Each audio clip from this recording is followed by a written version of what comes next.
Happy Thursday, y'all. Holly Wetzel's there. Peloton champion. Andy Billman, Gazelle champion here. That's right. Representing Gazelle Are since you though? Yet? still in the wrapper. Let's really be honest here, Andy. No, I last night was salsa dancing, but I'm going to break that Gazelle out, and it's gonna be great. Andy, It's gonna be. what do you mean by salsa dancing last night? What were you doing? Wow, that would be behind the scenes. Yeah, the show years to come. probably.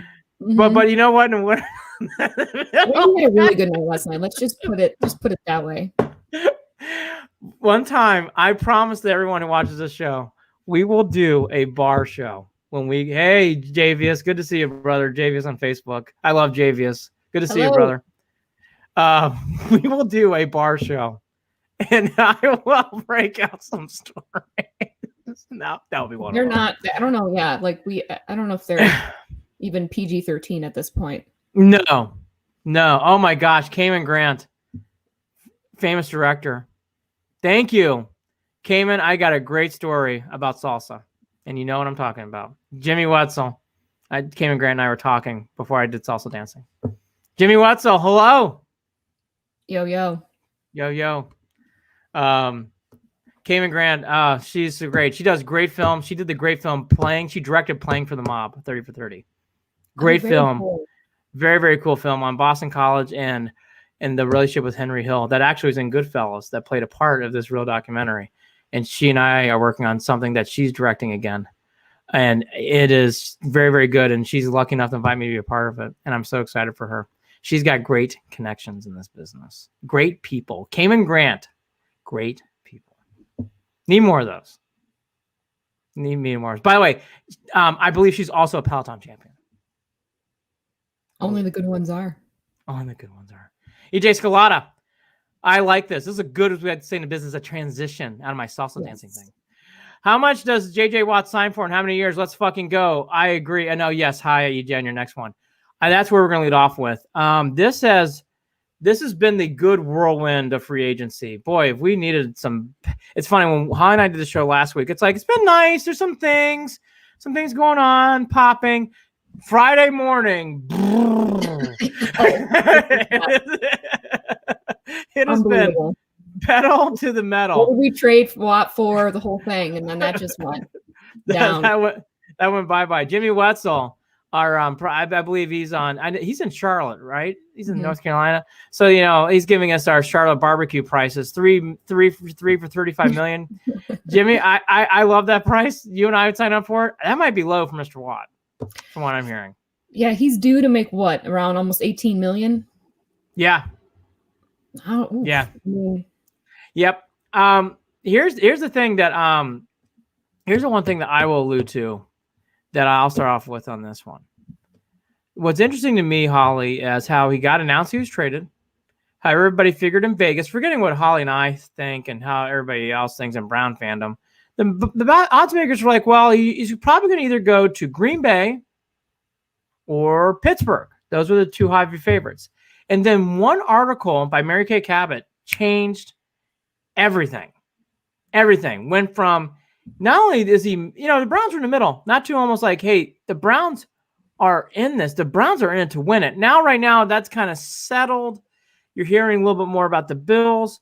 And, there's now welcome to over. We haven't done this in a while. The Browns have been playing well on the field. Overreaction about nothing being played on the field. Is this bad? Is it the end of the week? Oh, my God. If they don't sign by Saturday, that means the Browns won't get them. You're already starting to see those articles and comments. Yep. So, Holly, I'll kick it over to you. You can go anywhere while you're on these roads. JJ Watt excitement. Are you nervous? Where are you with this process with Mr. Watt? I mean, look, I would love to have him. I think it would be great. We have the cap space to pay him, but we just have a lot of other guys that we got to pay right now, and we're not gonna be able to pay everybody. So that just is concerning. And I think a big piece of that is we sign him. I think OBJ's gone. And that's just that only logically makes sense in my head. That just it's one or the other. And would I take that? Yes, I would. I would take that. I would take JJ Watt over OBJ. That's been a top. So that's what we're going to have to do. And I don't think, you know, if you think about him going to Pittsburgh or Green Bay, Pittsburgh is already over their cap space by a lot. They're in cap hell. They literally are in cap hell. They are. And so is oh gosh, I had the number right in front of me here about Green Bay. Oh yeah, they're over almost 20 million. They're starting to shave contracts because they're trying to figure this out. And I just don't think those are liable for him. I just don't. I think Cleveland is a super great fit. He would fit our scheme. I think about him and Miles together. I mean, that is just match made in heaven. I'd love it. If you want to rush to the altar, the Browns make a lot of sense. If you want to even do a comfortable, I'll call it comfortable fit, the Browns, I'm with Holly. Again, it's hard. We're Browns fans, but let's take our Browns fandoms out of it. Even if I'm being neutral, I'll be like, if you want to go play for your brothers, I get that. So let's actually start there. As Jimmy Wetzel commented, and I actually agree with this comment. Green Bay and Pittsburgh are out. I think either in Cleveland or Buffalo. I would add Green Bay might be in with those threes. The Green Bay started to make a lot of cuts to try to figure this out. I mean, you just got to naturally think that's what they're doing. I do agree about Pittsburgh, and we're going to get to Pittsburgh in a second. That is a mess. That's a mess. Right. They're negotiating a quarterback. They have other players. I mean, they don't even have a center. I mean, I just don't. I think that's a pipe dream. I think even if they don't sign Big Ben back and they cut him, I think even then they still have holes everywhere. Yeah. Everywhere. I think they're a mess. Yeah. I think Pittsburgh's totally out at this point. Really do. Yeah. One other place too I thought was Tampa. I can see Tampa. They have the space. They have like 15 million in cap space left. So that's a possibility. What Brady? I mean, why would you not want to do that? I think that's the other one too. That's a wild card because if he really wants to do something unique and fun for 1 year, it'd be a 1 year deal. I think that would be the 1 year deal. Javius, who do you think is the next big name to get cut? I mean, if you're talking nation NFL league wide, I guess we'll go here for a second. I thought those comments by the GM for the Pittsburgh Steelers were not very good. I think Ben's done. Well, and by the way, but I mean, it certainly wasn't promising. It was very vanilla answer, and that's not the type of answer you want. I mean, it's like, no, Ben's our quarterback. You know that you want that support, and that was not. That wasn't even close to that. That was like he's breathing. He's breathing. He's on our roster. Right. He's breathing. He is alive. That can be. Yeah. He can get in the building. Oh, for how long? I can't say. But he's here. And this will be it for him. If yes. He's cut, that's it. He's retiring. Where's he going to go? Who's going to pick him up? That was another interesting comment. I think Ben's bye-bye. Bye-bye. Like you wave goodbye. I think that is the next big cut. I will also go on this. And here, I brought it up. Here's the comment by the GM. As we sit here today, Ben is a member of the Pittsburgh Steelers. End quote. Kevin Colbert. That's it. That's it. I mean, look, I think that's one. I think the one name I'm hearing for the Browns, I don't think OBJ is going anywhere. I'll get that out there. I don't think OBJ is going anywhere. I think even if JJ Watt comes to Cleveland, I don't think OBJ is going anywhere. Do I think Sheldon Richardson might be done? Yeah. Like, I think you're going to cut him. I think you're going to see some guys like that get the old trim. Yeah. I think that stuff's going to happen. In fact, I think Sheldon Richardson's spot hinges on JJ Watt because you can cut him and save. I think it's like 10 or 11 million. If you sign JJ Watt to 16 million a year, I mean, do the math. I mean, that now it's only costing you 5 instead of that heavy number. So I think we would have both. You really think that JJ Watt and OBJ could be on the roster next year together? I think the Browns are committed to Odell more than what we believe. I actually have gotten that vibe. I actually pulled some comments today from guys in NFL.com. I've read. I've been doing a lot of this studying, not just today, but throughout the last couple weeks. Outside of Jeff Darlington saying on ESPN, Tom Brady would like to play with OBJ, and we can rate that whatever that means. I think that's a fair statement, but that doesn't mean he's coming to Tampa Bay. I think outside that, Holly, I'm not seeing anything. That fits him, I think, way more than Cleveland does. Just of how he is, how he reps himself, how he plays, just his type of personality. he sees stars, and I think that it's not crazy to think that Tampa Bay is certainly not something that he'd legitimately consider. And it would have to be a team like Tampa Bay for him to be like, yep, I'm out. See you later. Because that would be that'd be the only logical place I feel like he would end up going, would be somewhere else of the who's who of the NFL. I think Holly hit on it. Now, next year you come on Set the Edge, I think it's gonna be a dual question. You could ask me about OBJ and Jarvis Landry. I think that's a very different discussion. I really, really do. I think next year, OBJ and Landry in 2022 Browns. I don't know. Yeah, I mean, if he stays with the Browns, it's only for one more year. That's it. I think it's one more year. So I see him saying, I mean, look, I'd love to get JJ Watt. I just don't think it's going to be, for me, I think it's one or the other. And Holly's not alone. There's been many other people talking about this. They see it. And and to what Holly's saying, I mean, you have to lose some money because you try and do different things. So again, whether it's Sheldon Richardson, which I think is a logical one, or whether you really do believe it's going to be OBJ, something has to give. Like you can only flood the cap so much. So I think that, again, is a perfectly legitimate point. Nate Williams, hopefully Joe Thomas plays the Badger card and recruits Watt to land. He can play his brothers twice a year. I agree, Nate. Actually, someone brought that up too on a couple radio shows and re-listened to podcasts. I think that's a very fair point. I actually think this too. I think for someone like Joe Thomas, I saw Mac Wilson tweeting out this move. JJ Watt would fit well in this fan base a lot. I think he'd be a huge hit. Huge hit. He fits our mold, I think, way more. Just our grit, our just down to earth. He's super passionate about playing and the fan base, and he's did so much for Houston on a community level. I just see him being a really good fit here. I mean, and honestly though, even if we don't get him, I think there's a lot of really great prospects that could possibly come here. Like, I'm a big Hendrickson fan. I've said that numerous times. I mean, I'd love to have him here. So I like Hendrickson. I think we have some good. We're in a good spot. You know what I mean? We have a lot to choose from. It's not like he's the only one. And it would just depend on what he would take pay wise too. I mean, that's a big factor. And then who do you give up outside of that if you take him? I think Holly makes a great point. As I hate to admit this, and I'm more proud of Holly than I am of myself. I'm disappointed now Watt doesn't come here. But Holly's right. You have other options. Watt doesn't come here. I just think the combination of Watt and Garrett is very, very exciting.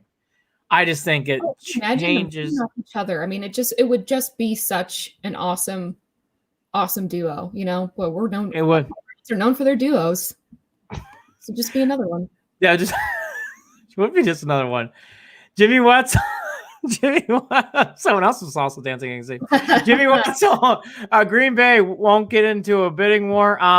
I actually agree. Here's the one thing, Jim, about that whole connection as someone brought up at Wisconsin. It goes there too. He is a lifelong Packer fan. I don't know how much that weighs into these decisions, but if it does, he might take a little less to go there. I don't think Green Bay's crazy. I think Green Bay, it's weird to me. Everybody's got differential things, but I even think for someone JJ Watt's case, he goes, you know what? I would take a little less just to play with Green Bay. I do want to get paid full bill to go to Buffalo or Cleveland. I hate saying that. I just think it's true, if I'm being honest. He's not self-forward. He's definitely more of a team forward type. You know what I'm saying? Does that make any sense? He's not super selfish with this stuff. So I could see him doing something like that. I guess that's not out of the question. Would I look at OBJ doing something like that? No, never. So, I mean, I guess when you put, just to compare it to someone on a different personality level. In fact, I think JJ would take less money to go to Pittsburgh. Pittsburgh can't even come up with that. I think Pittsburgh gets a. Yeah, I don't know if he even wants to play. Well, I don't know. Maybe he does. I don't know. I mean, I don't know. I think to play with two brothers in the same team in the league for a couple of years would be exciting. But I gotta be honest. I'm sure even JJ probably calls his brother and goes, "That looks like a shit show." By the way, let's all have a good laugh. It's crazy. Pittsburgh just waddle and problems. I mean, that stuff from that GM.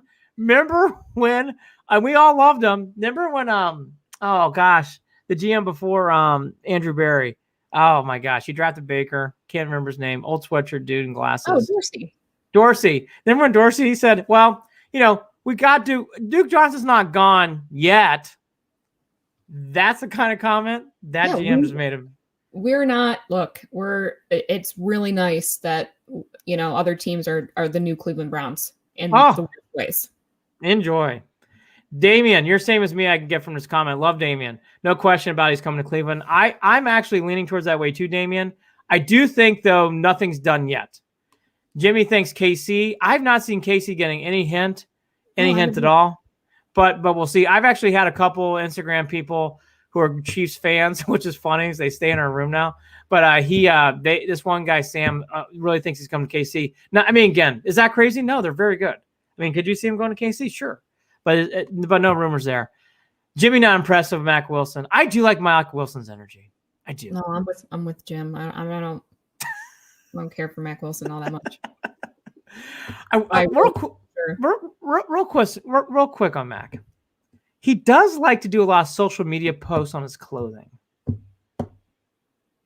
The self-absorbed. It just whatever. I get it.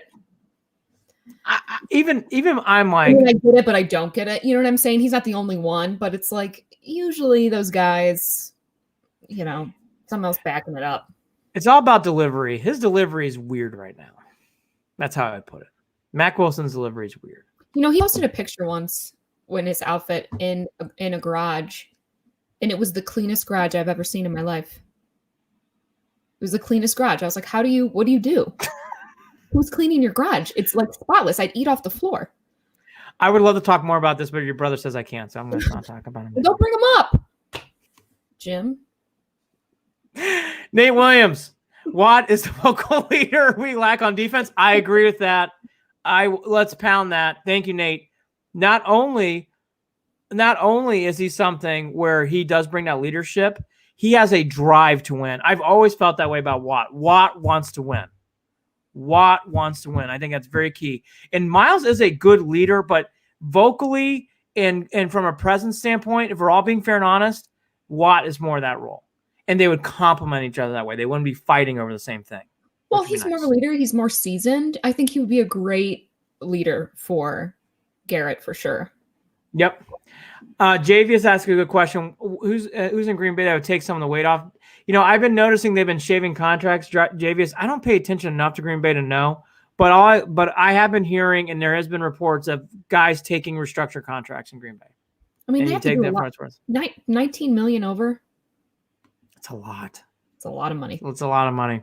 Damian, I can't wait to walk Pittsburgh on a leash next year. I cannot tell you. There have been sports figures in my life. I'm sure they're nice people. They have fucking ruined my fandom. Elway, Jordan. Let's go through the list. Ben Roethlisberger is pretty far up there. Yes. Time to go. Very much so. Bye. And his statements about how he hates the Browns doesn't help. KC for OBJ, man. Oh, yeah. I could see that. I don't think OBJ is going. I really don't think he's going anywhere. Next year, I do think it's a free-for-all. I mean this, and I love him. I do as a Brown. I think Landry's a part of that conversation too.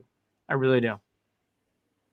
I think Land to trade? Cut. Really? Why? His numbers were way down, and if you talk to former Browns, a lot of them thought he did not look the same last year. Oh, I thought that too. I did. I'm with you. Well, you were by Landry the first half of the season, and then your tune changed a lot. He had some drops. He led the team in drops this year.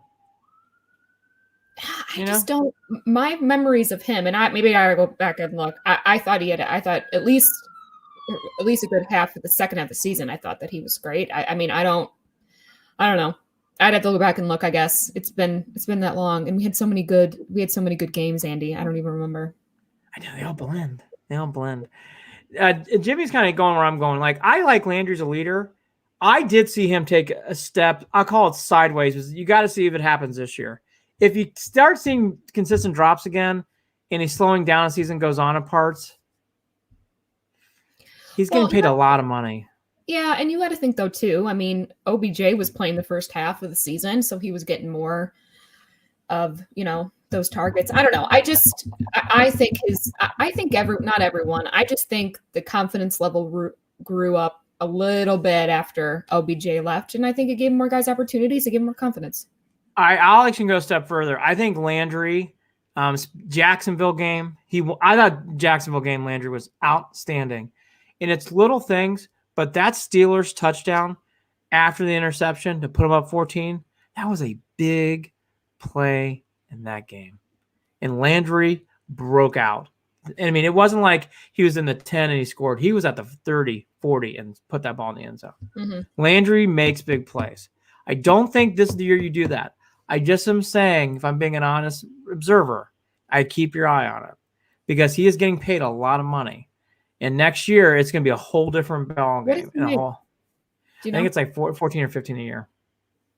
Yeah. I mean, right now there's only one other combo higher, and it's the Chargers. The Chargers have a high. There's 2 wide receivers that make more than Landry and OBJ. So that Browns put a lot of money in those two, and it's been worth it. They made the playoffs. It's worth every dime and nickel.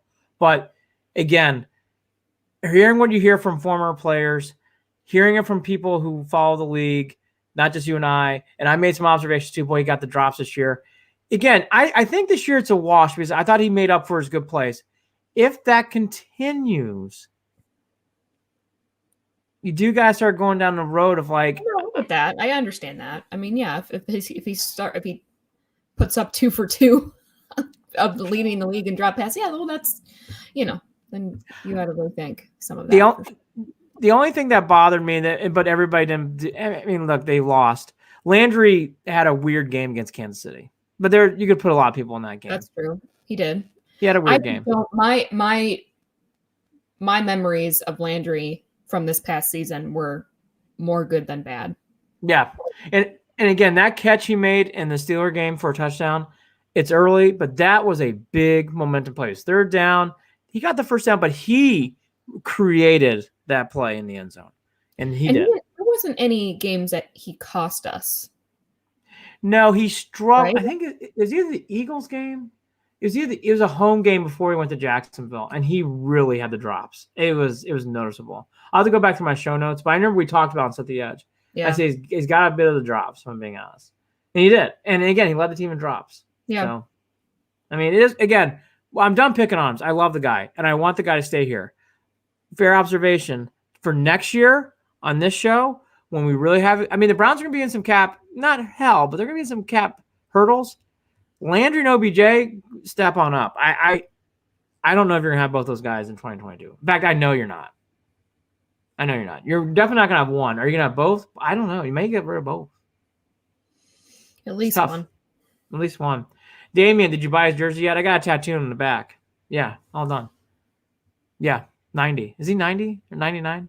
Shit, I just got a tattoo. I don't even know his number. I don't know if it's a number. I'm not good with the numbers. I don't like that. Javius, I meant who's in Green Bay that can be the man so that JJ doesn't have to be. Yeah, okay, there you go. That's been brought up a lot. JJ is going to have to be the face of the defense. You're going to not have to be the face of defense in Buffalo, and you're definitely not in Cleveland. I agree with you. I think it comes down to, again, fit. And I will say it's hard, and this is a positive, it's not negative. It's hard to get a read. He's doing a good job. He's really keeping quiet about what he wants to do. He just typed in once. This free agency thing is wild. He typed that in. That's it. Mm-hmm. Very, very, very much. He really does have, it's the world is his oyster right now. I mean, he really can make a lot of good moves here, and I think that this is going to be a big one for him. And so he wants to make sure it's the right one, which obviously. And when you're a hot commodity like that, I think the big. Yeah, you get one chance to cash in. Not only is he cashing in, because he's already cashed in, but to Holly's point, he is the off-season guy. Usually it's a quarterback. It's not. J.J. Watt's that guy. He's that name. And he has a chance to come to Cleveland. It's fucking exciting. Yeah. It's pretty fucking cool. It really, really is exciting. Damian, I figured Hooper led the team in drops. I would actually say this. I'm glad you brought up my favorite Austin Hooper. Nice guy. He's another one I put on the list. He better play better next year, or he might get cut in 2022 as well. He did have a lot of drops this year. He looked slow. I am surprised by that. I'll be honest with you. Like, Njoku's contract's up. If Hooper doesn't perform, again, you don't have to come on this show. You're switching to Njoku for Hooper. Hooper gone. Big year for Hooper if he wants to play in Cleveland. Big year. He needs to play much better. Much, much, much better. He didn't play badly, but oh my gosh. And he just looked like he was on roller skates falling down. It's going to be a really interesting year. Like, the more and more I think about next season, like the pressure is going to be so much more. I know we've talked about that, but it really is. And every week it was like there was pressure on the Browns, of course, I think in Cleveland, and it took a while for obviously the national media to kind of catch up and get on, on the train of everything. But I'm just talking about, like, I just feel like now there's no real excuses, and not that we just thrived in such an interesting year where they weren't allowed to go out. They weren't allowed to go anywhere, do anything. That's true. It was all just football. And I do kind of worry now, if things go back to normal, will that mentality still stick? I don't know. I do worry about that and not just for the Browns. I think every team is threatened of that. But Stefanski just really, what's the embraces the suck. Yeah, that's not what I was gonna say, but it's no, true. I know he embraces the suck. But I'll go a step further. We'll get to some more comments. Don't worry, Nate and Damian and Javius. I'm going to put up comments here in a second. This year's schedule, you got to play the NFC least. All those teams are fucking terrible. Washington, New York, Dallas, Philly. They're all bad. There was a part this season after the bye week I said is taking out the garbage, where you played in consecutive games. Houston Texans, who are a shit show, as we all know now. The Eagles, who are a shit show. They just traded Carson Wentz. In Jacksonville. You are not going to have a stretch like that next year. I would be stunned if you have a 3-game stretch like that where it's like, I'm telling you, I know one of these games will be close. You're going to win all these games. You're not going to get that stretch next year.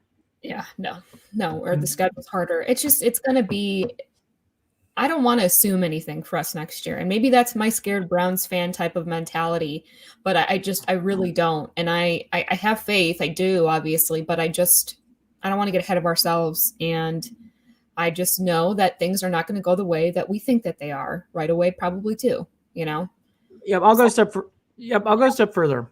There's 2 games that meant a lot this year, and they're pretty easy, but I'll bring them up anyways. Tennessee on the road meant a lot to me.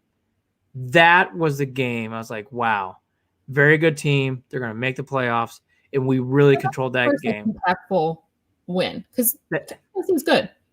Changed on our show, changed everywhere. That game changer. The other one was obviously the Pittsburgh win on the road. That win meant a lot. Here's the only cliff note. The Browns were the underdog in both games, and no one thought they were going to win. Well, that's that's another piece. I know that it's just not going to be what it was. This past year was special, and a lot of really great ways. A lot of scary movies, a lot of But they won. But again, I agree with Holly. You played the NFC East. They were terrible. And again, you had that stretch. You're not going to ever have a stretch. I've been a Browns fan forever. I've never remember a 3-game stretch where it's like, they're going to win all 3 of these games. I know there'll be moments, but we got it. You're not having that next year. I would be stunned if there were 3 games like that. Damian, I hope when restrictions let up, they don't get into trouble and stay on drag racing. Agreed. That would be nice. That would be nice. Nate Williams and Njoku is better than Hooper. Nate, if you would have asked me after week 8, I'd be like, no, Hooper's better. At the end of the year, and Njoku really shined. A guy for a guy who makes weird comments on the Jim Rome show. But overall, and Njoku really improved. It's shocking. I'd still take Cooper. No, and that's fair. That's very, very fair. That's why this year's big. Because it's like, yeah, you could take Cooper, I can take Njoku, fine. This year's the prove it year for both those guys. Because I'm telling you, if Hooper does what he does, and Njoku keeps rising, you're not going to resign Njoku. There's no way. No way. By the way, Njoku's going to test the waters. And we better be ready for that. He's going to be pricey. Damian, I think Landry will be better next season with his buddy back in the field. Very fair point. I will say Landry is definitely getting that point of his career, though. He's getting nicked a lot. He keeps playing through it. God bless him. And he plays every down, but he is getting nicked more and more and more. Was it broken ribs last year? Is that what it was? Tough guy. God, is he tough. God, is he tough. Oh, I already put that comment up there. Jimmy's got a couple. Jimmy, Hooper's an excellent. Agreed. And I guess talked about a lot. And a lot of people praise him for that, especially Callahan. You're right. And I thought Njoku wasn't terrible either blocking. I can't get over the transformation of Njoku. I don't know what happened. I don't know where that went.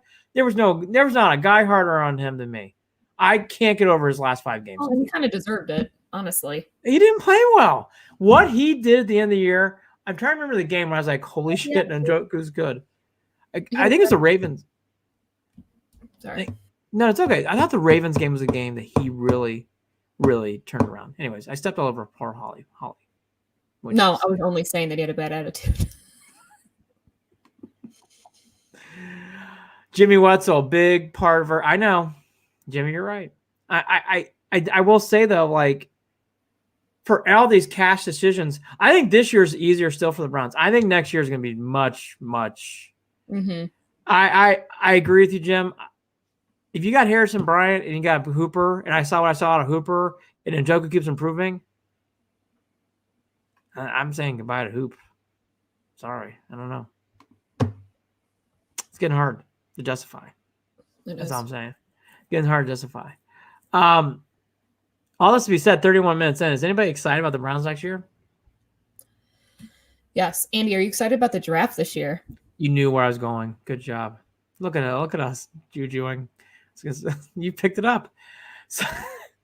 So for people who don't know, or people who forgot, the NFL draft is coming to Cleveland. As of now, it is still happening. I think in a normal non-pandemic year, not only would everyone be excited, Holly and I and Jared would be talking about probably going down there live to do a show from some bar and having a fun time. But it's a pandemic. I get, I talked about off air, so I'll let you tee it up. I mean, you live there. Is there any excitement about this draft? Are you hearing from people? I think in a normal year you'd be hearing about it by now. There's nothing. I know I haven't really heard it much. So then I did my own research to see did I miss out some articles that came out or just interviews or whatever. David Gilbert, he's the president of the Greater Cleveland Sports Commission. Really nice guy. Nice guy. Good guy. Hey, David, you ever watch? Love you. Brought in a lot of money to the city of Cleveland through there. And but it's very strange. I mean, no one's saying anything. There's no real plans. There's construction going on down by the lake of stages and stuff being built, but it's not, no one's talking about it. I mean, I looked back, the 2019 draft brought $225 million to the Nashville area. I just don't look, it's not going to be the same at all for Cleveland. I just think we're getting the short end of the stick. And I wish it wasn't here this year. I wish it wasn't. David made the comment, Emily Courts, I believe, friend of show to someone. Emily, I forgot it was here. I know. I did too. That's why I brought it up today. So it's amazing. It's only 2 months out. Draft day's here.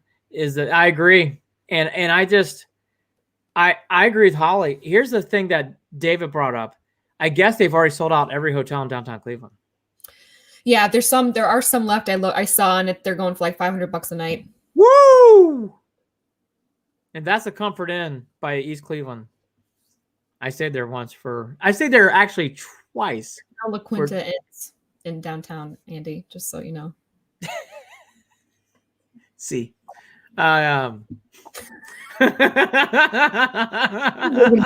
Here, it's an inside joke, everybody. Sorry. We will do it. And I promise you, the pandemic needs to pass. And you're gonna see that was pretty caught you off guard there. Continue. See. Yeah.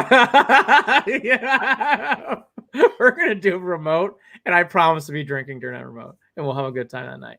And it'll be like a slow day when the Indians are winning 5 in a row, and there's only 10,000 in the city. Mm-hmm. But I'm excited about opening day. By the way, I love the Indians. All that to be said, though, to Holly's point, this whole draft momentum, you should feel it building more. This city, Emily Court's funny note. Agree. We love the draft. I forgot the draft is here. That's the thing. It's like there's no momentum and buzz. I know there's dollars coming in. That's very important in a pandemic world. I will say, I think postponing it makes sense. It is, and I think David Gilbert even said that, it would be great for the bars and restaurants. It's like, yeah, but who's going to be allowed in those places? I know. And it's at the end of May. It's April 29th, or I'm sorry, end of April 29th through May 1st. So timing wise, you hope that the weather's relatively decent here. But what if we get a rainstorm? It's still the spring, it's not. They're going to have a shit ton of outside things going on for people. There's no way, and there's going to be masks mandated and all that stuff. And I understand, but a lot of what people forget too is that, Cleveland was not,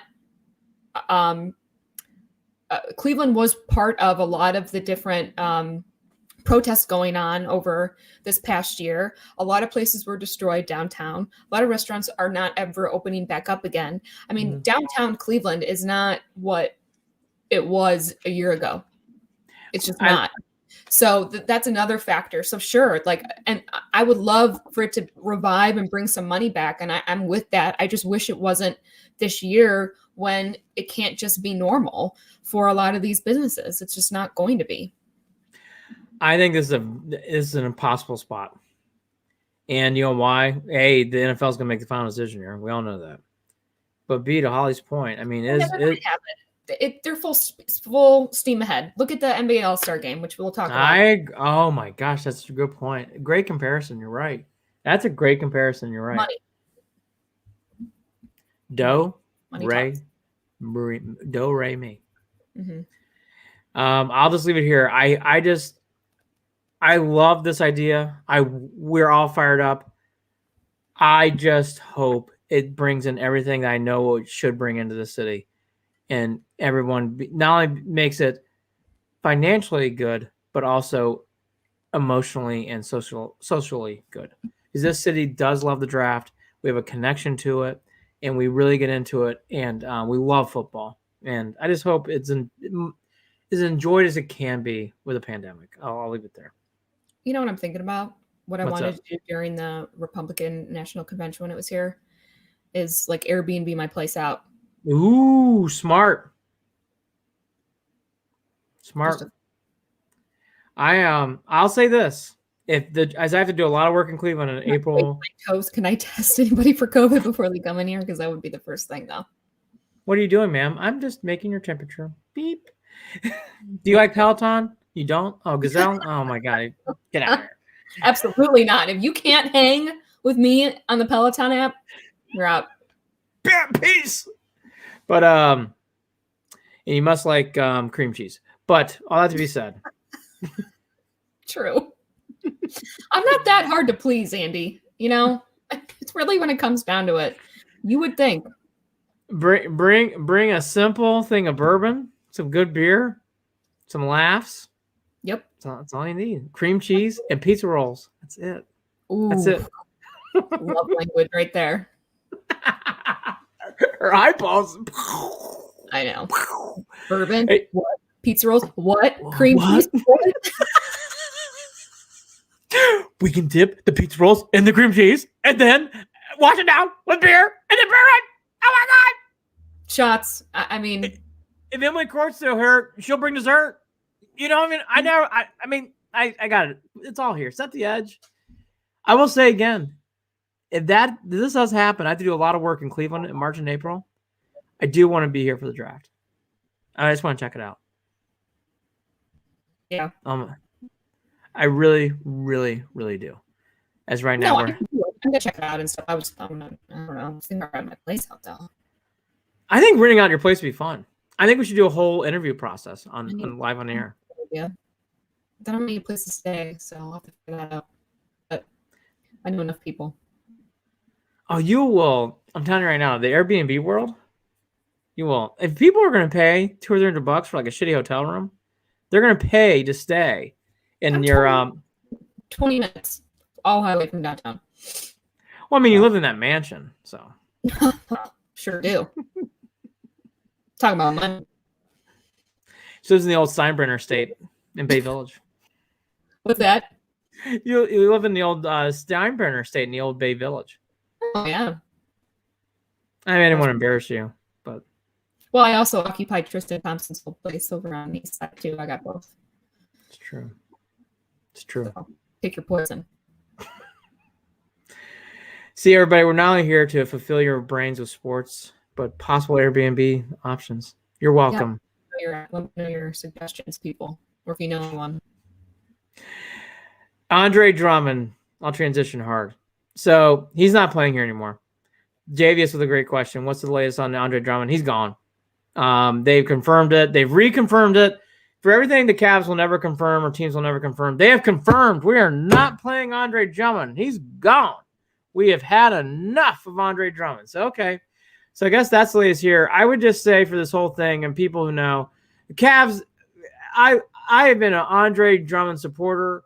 I will be at his next re-election ceremony. I will be going around to people's houses in the Cleveland area supporting We Love Drummond, bring Drummond home, all that stuff. I will be there. I will go to any caucus or debate. All to be said, all this has been failed. All this has gone down wrong. And unfortunately, I still think the guy can play and he's great defensively, but he's gone. I mean, the Cavs made that very clear. You're not going to see him much longer. Kevin Love is coming back. That's good. I don't know. I mean, we talked about this in preseason, Holly, but it's now here. The Cavs, we love them, but they stink. 8 in a row, lifeless. Yeah, where do you want to start with just the just a shit show? Cavaliers. I mean, it's just been, how did that Players Tribune article that Colin Sexton wrote just seems like light years ago, because they're not even the same team. What happened? You know, and I read a really good article by our friend of the show, Jason Lloyd. Mm-hmm. Kind of talked about the demise of the Cavs and what's going on in the culture and why is it not being fixed? You know, they keep trying to set a new culture. They're not. 4 coaches in 3 years, players lashing out. We've had more players throw food. No, that's true. Other organization. It's mind-boggling. And a lot of it are vets that are fighting, and that didn't agree with how things were going. I mean, LeBron, obviously one of them. Ty Lue didn't like what was going on as a coach. I mean, there was a lot of Kyrie Irving surrounds Kobe Altman. So you have to wonder what that tie is too. And then Andre Drummond, I mean, the whole thing's weird, very weird. And we can talk a little bit about the Draymond Green rant. I don't know. And if you watched the whole thing, or if anyone has finally watched that, I mean, first of all, I don't think he knew all of the details when he decided to just go off on this rant. Also, nobody takes Draymond Green seriously anyways when he bitches. So, I mean, it's in one ear out the other with that dude when it comes to me. But I understand his frustration. That I think what he was trying to say is that, they're not pieces of meat. They are, they are actual human beings with feelings, and they get attached to certain things. And I get that, but they want to play that card. Players want, and this is not just in the NBA. This is everywhere. Professional sports. They want to play that card when it's convenient for them, and vice versa. If there's ever a time where players have more power, I think now by far. In every league. So, and by the way, the from what they said from the Andre Drummond camp and the Cavs camp, that this is what they decided to do. So I don't agree with it either. I think that he should still be playing, but if that's what they both decided to do. Now, I don't know. Drummond's also been didn't he wear a farewell shirt and stuff? I mean, it's frustrating, but it's all silly. It's all silly. The whole thing doesn't start and end with him. It goes beyond that. I mean, it is clearly there's a culture situation that we thought was getting better. And I agreed when they let Garland out, and I thought Porter, you mean? Getting rid of what doesn't fit for us. Mm-hmm. Mm-hmm. This is it's just a weird move. And honestly, I know that I'm going off another tangent. No, I like it. With Drummond too, I do feel like, and I was listening to Chris Fedor was on who works for Cleveland.com, and he was talking about how he felt like they should have, before they brought Allen in, they should have decided what they were going to do with Drummond before they brought him in. And I thought that was a really great point, because they probably should have set that up of kind of an idea of what they were going to do with him, if they were going to keep him or not, and then bring in Allen. And they obviously they didn't have any real plan, and I think they were thinking that they could both fit. And I don't know. I think that they could have. I think that they could have figured something out with him before bringing Allen, and I think they could have had some type of plan had it not worked. I think you just hit the keyword plan. Here's why I'm despaired. It feels like there's no hope again. I had hope. I didn't have like playoff winning things hope. I mean, I don't know if Kevin's here. Cut the nuts down. But being serious, like, what's Kevin Love doing? I mean, and then I like to have him back, Andy, but he's not bringing anything that. Look, we've talked about him anyway. So hope is left, and that's where I get bothered, because let's tackle these. Let's tackle these one at a time. Drummond. I know Drummond's not coming back next year. I was never thinking he really would be. So at the end of the day, I'm not going to lose my shit. But it's kind of what Chris says, and it's kind of what everything else. At some point, you have to start winning some games. You have to start providing winning seasons. And I thought the Cavs were trying to do that, and I liked that, and I enjoyed it as a fan. And even though I didn't think they were going to do big things, I liked seeing them be competitive. Yeah. Seeing Drummond come out, folks, if I'm being honest, the Cavs have been uncompetitive. And I don't think it's a coincidence. And I know they've been playing better teams, but they have not played well since this has happened. Now, Chris is right. Should they work something out internally to figure out what they're going to do with Drummond? Yes, of course. And he's got to do a better job there. Honestly, too, and this is where first time, Bickerstaff's got to do a better job. Colin Sexton, you want all his attention? You got to be a better leader on the floor. Like, you've got to do things. Like, this team right now does not seem to have a plan. I'll even go further than that. Forget Drummond. For Drummond's one thing. You just trade him. Whatever. Right now on this team, the best point guard that's a lot of money. $28 million for. Oh, it's a ton of cash. Who should pick that up? So anyway, but yeah. Yeah. But here's what I'll say too. Like, go to someone and it has a ton of cash. Let's go to Garland and Sexton. Garland needs to be your point guard leading up the team, and your shooting guard needs to be Sexton. That is not defined on this team right now. This team is not good enough to say halftime you bring it up and then whatever. They're just not. This team needs to get organized with a plan. Holly said the magic word, plan. Big thing that I just want to start seeing is Garland needs to be the point guard. He is better a passer. He's better at setting up the offense. Let Sexton play off his strongest skill. 1-on-1 or jump shooting. Let him do that. Sexton bringing up the ball's a mess. Even simple things like that.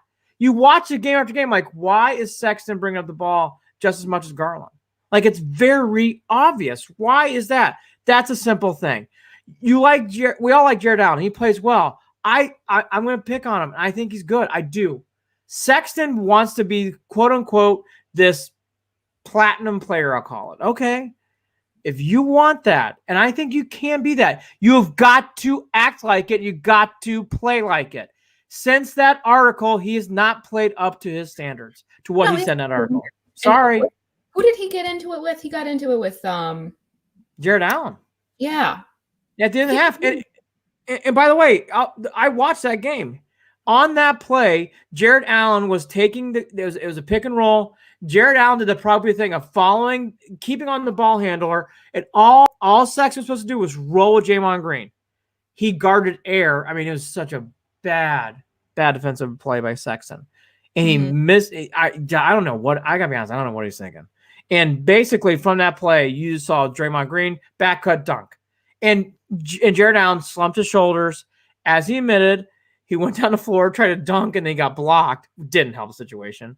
And then Sexton's body language wasn't bad, but it wasn't the best. So I was like, and I think Jared Allen, and I love you, Sexton. I don't blame Jared Allen. I never watched that spot. I'm like, I would Jared Allen, I would lose my, and he did. He basically sat there and goes, where were you on that defensive play? You have to roll with Draymond. I'm taking the guy. And you guarded air? You weren't even in, You weren't even paying attention to the play. And it's got to be said, it needs to be stated, because we all believe Colin can do this stuff. Well, if we believe it, you got to do it. You got to do these things. Yeah. Got to. Like you said, from that article, things have just nothing's lived up to what he was basically telling us that we were starting to see. And I don't think it's completely lost. I just think we fell by the wayside here, and we really need to get back on track. And they have to figure out a synergy here, because or get whatever that is back, because it's clearly gone, and we've just let it completely overtake. Instead of getting out in front of it, we're just letting it. We're just taking it. We're bending over, and we need to stop. I mean, and I just look, and maybe Drummond is. I don't know. We obviously don't know enough behind the scenes of what's going on with him, but like clearly he's not a fit there in some way, shape, or form. For a lot of ways, he's averaging a good chunk of points per game. I think it's like 17 or 18 points a game. 13, 14 rebounds a game. So stat-wise, sure, yeah, it looks great. But on court, and his impact on court with the other players is clearly not jiving. And I did see too that Fedor brought up that he asked, or no, it wasn't Fedor, or someone else from the Athletics, sorry, that I read, that they asked a couple different NBA executives, like, what would you trade for Andre Drummond? Like, what would you get? And there, a lot of it was like, probably not. And the biggest piece between all of that was motivation. That was the key word, with motivation. And I don't think that just starts and ends with Drummond, by the way. I just think there's clearly a lack of motivation across the entire team. And I don't know, you do wonder about some of these players when they're gone, and not just for the NBA. What happens with that culture when it flips that switch? So I don't know. I don't think he gets traded. Going back to that, I think they're going to buy him out. Wow, Holly might be right. I tell you what, that'd be a painful buyout, but you might be right. And I gotta be honest, forgetting the ins and details, and you're right, we'll never know how this is going. Drummond's got to go soon. He can't be too much longer. He's gonna have to go. He's got to get traded, or he's gonna get bought out. And maybe I don't know enough about him not playing. It's a fair comment. It's a fair comment. His effort in Denver was atrocious. It was awful. Yeah, you would. I love Drummond, but it was awful. He plays for himself, that he would be wanting to play still. I mean, I don't know.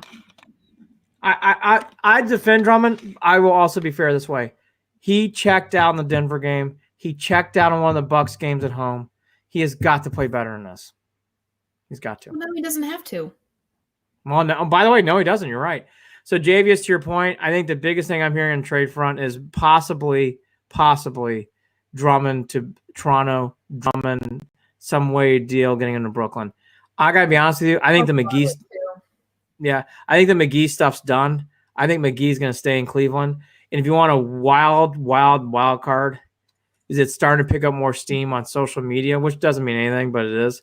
The Dallas Mavericks getting Kevin Love. I would keep your eye on it. Is my prediction. I don't have any inside knowledge, but I would keep. I mean, we're going to rebuild, and let's rebuild. And I know we talked about Love being so annoying. A good part of that in the culture and a leader and all that stuff, but I like Kevin Love in the city, but this year's things have changed a lot. I don't see it as of late because they're a freaking mess. And not that it's Kevin Love's job, but no, it's extent to be that one of like what the hell are you guys doing? We need to get our shit together, The only thing I'm going to go on Holly's point is this is step and repeat a mess. Step and repeat a mess. Step and repeat a mess. Every time it's a mess. Every time. And by the way, it always happens around February. John Billman got fired around this time last year. This is when the whole shit went down 2 years ago too with this team, and it's going down again. Every step and repeat. It's just a mess. Kevin Love's contract, the first of many bad moves by Kobe. Javius, it's a fair comment. That contract it's not look good. Javius, again, they want Sexton to be the face of the franchise. He's too small with not a good basketball IQ. Here's where I'll go with you on one. In moments where you have to lift the team, Sexton does not lift the team. If you are going to be, I don't want to ever compare him to this, try to follow a Jordan. Try to follow Magic, Bird, put said athlete in there. You have to lift the team. Sexton does not do that. I don't think that Doesn't right now, No, he's not, clearly. But the first part of the season, I just thought he was phenomenal in a lot of different ways. Great.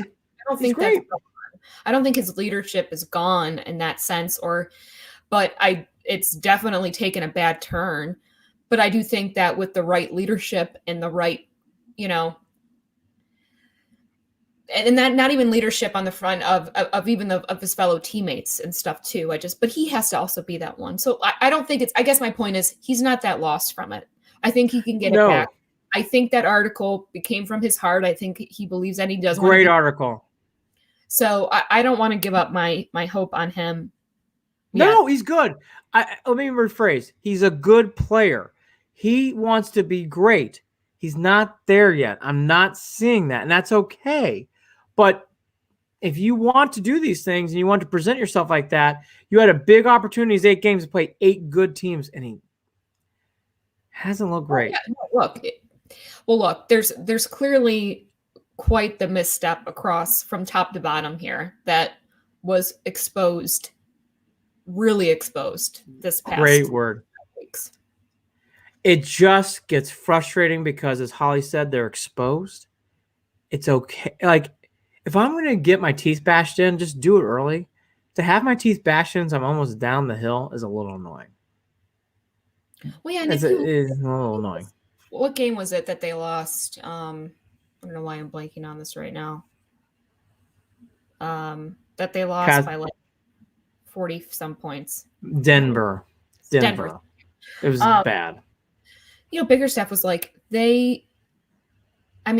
what I can deal with you playing bad. I can deal with you making mistakes on the court, but I cannot deal with you not giving a shit, is what he was saying. And that's really what it's been since. And they need to get out of their head out of their ass and start playing like professional basketball players, that want to win. And we're our record just really bullshit. I'll go a step further. That Denver game was the beginning of the end of a lot of things, because Drummond played terrible. Sexton played a really, really bad game. Well, they all did. He played well. No, but it was those two was really noticeable. Yeah, and then they should have bounced back. Colin Sexton should have bounced back way, way, way, way faster. He has yet to. I love Sexton. I want to keep him. I don't think he is what he thinks he should be. Could he get there? Time will tell. But this run of games is not helping that argument.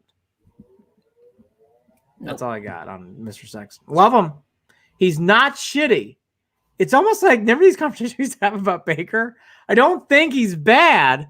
I'm kind of hearing Sexton. Like, I like Sexton. I want him to stay, but he's not elite. He's not great. He's good. He's a good player. Moments, and I think that's the whole point. But he's still growing, and I think that the pressure though of Baker versus Colin Sexton, I think, is very different. Light years. I will wash my mouth out. The light years pressure is not even comparable. That's why. Okay. We'll just leave it there. I like Colin. I feel like I like Colin. I don't want to shit on him anymore. Damian. Cavs need to play Drummond. He's on my fantasy team. I'm sorry to hear that. Just for that alone, they should play more. Love Damian. My Valentine. Javius. Allen is the second big to get upset with Sexton. Remember love. Yes, I do. I'll go a step further. Jared Allen getting upset. Drummond getting upset. I've seen this multiple times in this team. I will read the tea leaves. Sexton has had a road trip, and it's not fair to judge it on one road trip, where a lot of teammates have not looked thrilled with playing with him on the floor. Yeah, that's a good point. I forgot about that last year. Love and him did not get along. Now, I think Sexton's grown up from that. Here's the positive. Let's end on a positive. I am seeing steady growth. And this was a hell of a road trip. I mean, to play the Clippers and Bucks back-to-back at home and then go 5 games on the West Coast, oh, my God.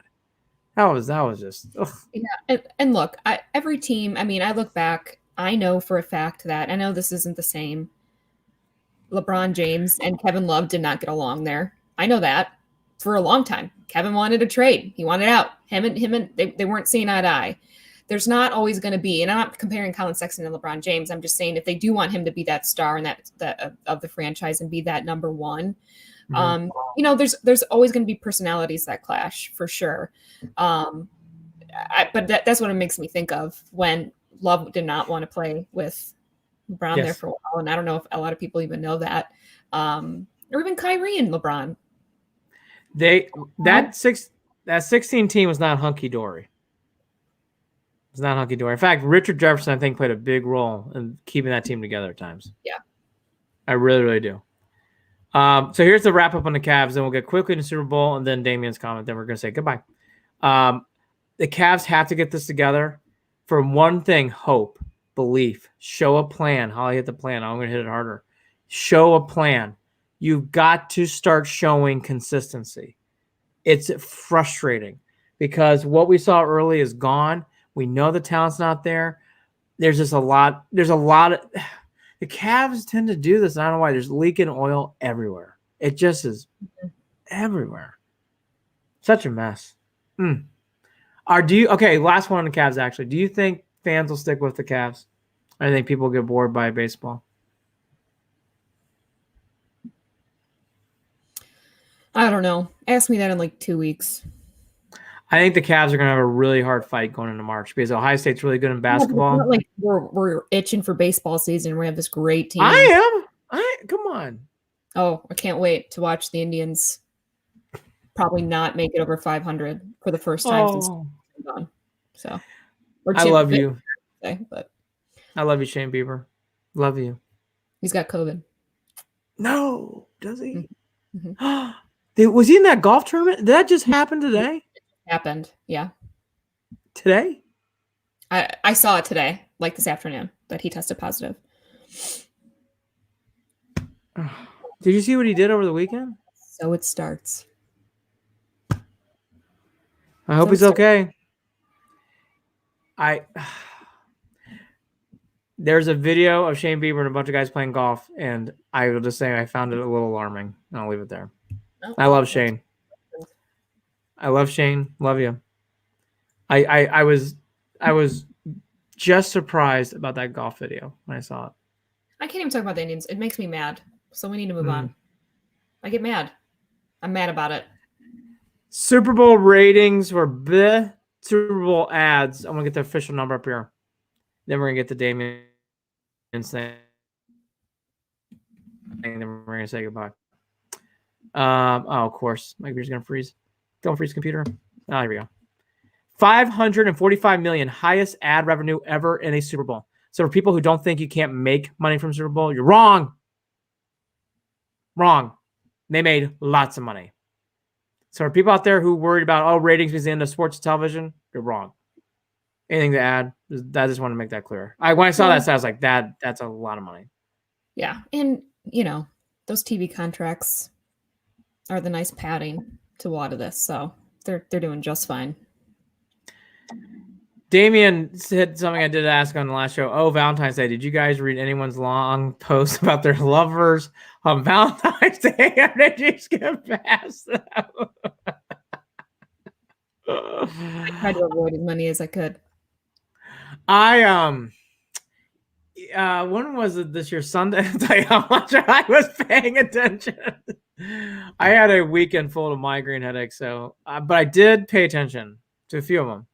Here's what I will say that maybe we'll also do on this same said show where we do it at a bar. We have a good time. My favorite thing that Holly teased, which I do love, my honey bunny made me this meal. Everything's meal is so delicious. It looks spectacular. And I was reading these and I'm like, I'm having goddamn bucking soup because I got a headache. And I'm watching this goddamn bullshit. Don't make me anything. I could. Well, what did I do on Valentine's Day? I was at my sister's. I spent it with my niece, so her and I did some arts and crafts and fun stuff, and so that was my Valentine. She was my Valentine. Actually, it was. I got there and I brought her this chocolate covered rose, and I brought her her some other chocolate. Like she says chocolate like that. And I brought her and I was like, oh yeah, like Aunt of the Year right here, walking in, give her all this stuff. I was like, Lily, and I presented her with the rose and I was like, will you be my Valentine? Yes, honey. Yes. Because she can't say her. And I, gave it to her and she's all excited. And she opens a piece of chocolate, opens it, eats it. My mom walks in, runs up to my mom and goes, Gaga, will you be my Valentine? And I'm like, what the fuck? And my sister's like, oh. Totally dissed you. I was like, I just presented you with a rose and you just went behind my back to my mother and totally screwed me over. Anyways, I was really mad at that, but she's 4, so I gotta get over it. 4.5. Something like that. Holly's niece is adorable. She's going to be in magazine soon. She really does have like a sense of charm. She's really, really funny, bubbly, complete doll. There's a great, real quickly, Valentine's Day. I got nothing else, Damien. I apologize. I was really under the weather this weekend, so I got nothing else. But I will say this: there's a great video that's very funny that my aunt posted. I'll repost on my Facebook page. Maybe I'll post on here. It's a girl doing a Frozen thing during the snowstorm, and it got like over 1 million or 2 hits. It was on some LA station. It is adorable. It's really good. Let her go. And she's like got the snow. And at one point she realized the snow is cold. She's like, let her go. She didn't break form. She kept going. Well, I mean, as you can tell from Holly and I's expression, we're just really, really sad Valentine's Day came and went. So very much so. Yeah, it's going to be another quiet. By the way, the pandemic blues, another quiet St. Patty's Day, I got to assume, right? I mean, I don't think much is going on there. So anyways, these trucks, I will say, like, is Mardi Gras today or is it yesterday? It was Tuesday. Tuesday, gosh. So weird. Anyways, Tony Rizzo says that, so I'm going to steal his line. It's all important. We're doing the right things. It will be nice to get back to normal. And I also, and on Shane Bieber, I hope you feel better. I'm sorry to hear you got COVID. That stinks. Hopefully he's okay. All right, Holly, anything else we missed that you'd like to dabble about? Are you excited about Ohio State basketball being third in the country? No. I mean, I don't know. That's another story for another day, Andy. Sure. I will just tease the group with this. I really hope JJ Watt comes. I actually will be disappointed. I'm that excited now about him coming to town, the possibility that I will not let it go. And I will need him to come to Cleveland to I might do a frozen presentation outside if he doesn't come in the snow. Damien, watching OSU basketball right now. That's my last note. I can't wait for March Madness. I know we don't ever talk college basketball on the show. I can't wait. That's about it. That's where it starts and ends with me. So yes. We'll watch me gamble away money and Holly question my every move as I do. That'll be a fun show. Thank you, everyone. Damien to let's see. Emily was on the show at one point. Javius, God, Javius, you're great. Damien, of course, my Valentine, and my computer's doing weird things. I can't read anybody else's comments. Nate, I think you're in there somewhere. Nate did a great job. And I'm sure several others. Thank you. We love you all. Have a great night. We'll end on this. Will JJ Watt be a Brown by next Thursday?